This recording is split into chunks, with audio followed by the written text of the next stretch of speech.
Every decade has its own distinct style and taste, with one of the most distinctive being the 1970s.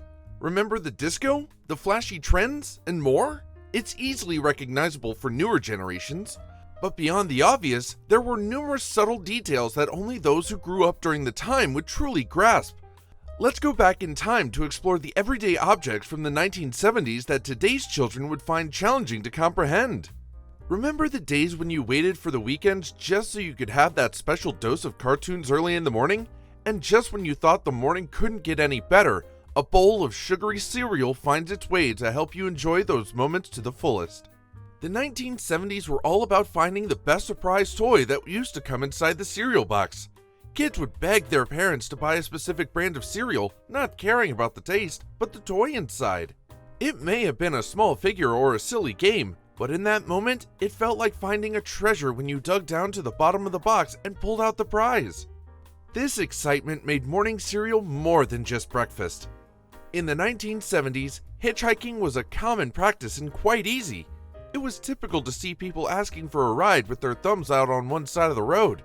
In simpler times, drivers would not hesitate to pick up hitchhikers, considering it as helping a fellow traveler. It was more about being a good sport on the open road back then, but that is challenging to understand in current times. Have you ever found yourself in a situation where you need a hitch? It might be challenging, considering how difficult it is to catch a cab these days. However, it wasn't without risk back in the day either. You might have still encountered some awkward and weird interactions, but that was just part of the fun. Today, hitchhiking is illegal in many places, but back then, it was not uncommon to find a student or service member thumbing for a ride. Options for watching TV in the 1970s were quite different from today. There were only 3 TV channels. Yes, you heard that right, only 3. There were no streaming services, no endless options to watch whatever you wanted. Also, you had to get up and manually turn the dial on the TV to change channels. At that time, kids waited for their favorite shows, which were often Saturday morning cartoons or popular nighttime shows. These may sound boring, but back then, it was a big deal when you could pour a big bowl of your favorite cereal and binge watch your favorite animated shows for hours. However, the limited TV options didn't affect the kids much, as they would go outside and play with their friends. Record stores in the 1970s were not just places where you could buy music, they were gathering spots for people from the neighborhood and beyond. These stores could be considered the malls of the 1970s.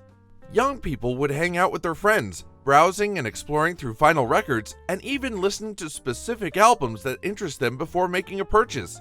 Do you remember the name of your local record store? Employees hired in these stores were often music enthusiasts themselves and would help kids find hidden gems. One of the best parts of spending time in these stores was the new friendships that were formed. It was very common to strike up a conversation with a stranger who shared the same music taste as you. These local stores offered experiences that are hard to replicate. Can you imagine being familiar with cassettes? Those plastic square cases with 2 spools that had a roll of magnetic tape on them to record audio. Making a mixtape of your favorite music during the 70s was an art that took patience and a lot of dedication. You had to sit by the radio, waiting for the right song to be played. Your timing could be perfect in pushing down the play and record button, but still, sometimes the DJ would talk over the intro, and that was just part of the fun at the time. Cassettes had their problems as well. Sometimes they would get tangled and you would have to use a pencil-shaped object to wind them back. Cassettes paved the way for the creation of what we call playlists today, and they were the first time that people could listen to music anywhere they wanted in the 1970s. Have you ever wondered how men in the 1970s managed to be so stylish? These men had manly mustaches, big long hair, sideburns, and a distinct aroma of aftershave floating around them. The thing is that men took their grooming very seriously back in the day and wanted a macho look. This style brought along some bold choices in clothing too. In the 1970s, if you could leave a couple of your shirt top buttons undone and show off your hairy chest, you were good to go. Nothing today matches the swagger that these men had back in the day. While we're talking about grooming, ladies had their own variety of unique products to give themselves that 1970s look. At the time, the company Sun In was all the rage, as they promised to give these women sun-kissed highlights. Women would spray it into their hair and go outside to show off their golden locks. But can you imagine which other iconic products from the time also contributed to the 70s aesthetic? Whether at a family gathering or with friends on a beach, there was a 9 out of 10 chance that you would smell Love's Baby Soft, a signature scent from the 1970s.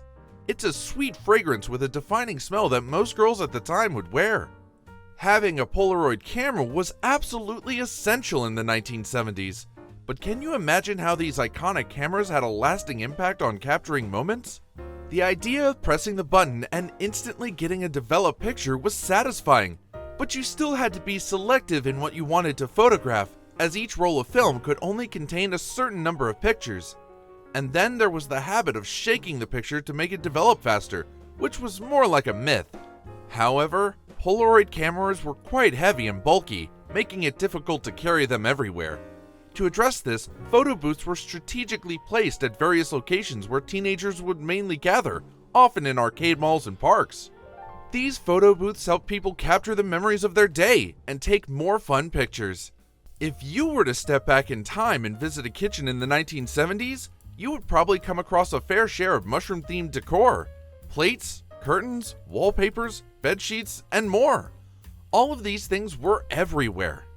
Everything back then had an earthy aesthetic, and who knows, maybe mushrooms were the perfect fungus to represent the earthy style.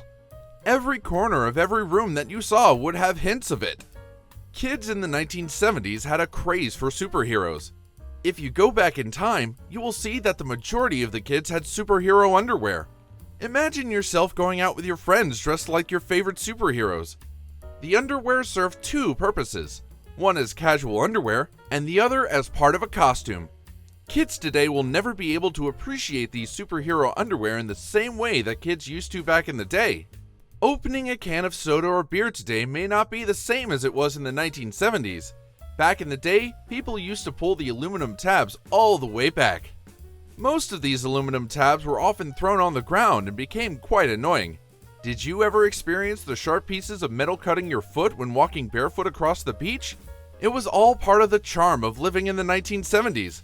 Nevertheless, these tabs were quickly changed to the tabs that we're familiar with today. These tabs stay on the can when you pull them back. Going to school felt incomplete without a trusty metal lunchbox with a matching thermos. These lunchboxes showcase famous characters from pop culture.